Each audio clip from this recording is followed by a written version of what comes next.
Hello, for this video we're going to take a monopoly firm and find the price range in which a price cut increases total revenue. Here we have a monopolist demand given by the following equation. We want to solve for the price range in which a price cut increases the monopolist's total revenue.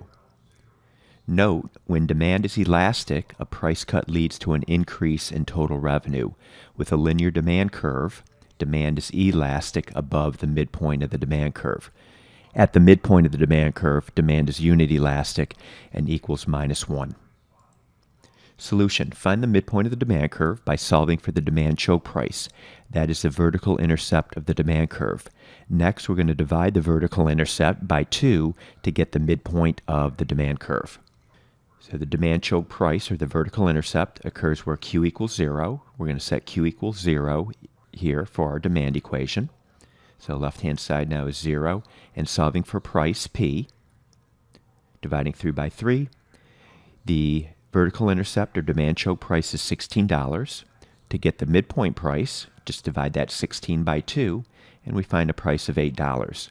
So a price cut occurring on the top half of the demand curve above $8 will cause a firm's total revenue to increase. So once again, the monopolist's total revenue will increase if the price cut occurs over the elastic range of the demand curve, in this range right here. All right, let's do a similar problem, but this time let's solve for the price range in which a price increase raises the monopolist's total revenue. So note here, when demand is inelastic, this time inelastic, a price increase causes total revenue to rise.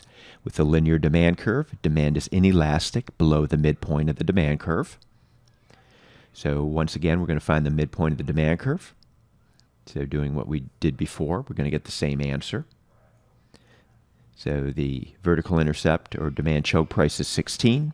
Dividing that by 2, the midpoint of the demand curve is $8, and so the monopolist's total revenue will increase if the price increase occurs over the inelastic range of the demand curve, in this range here.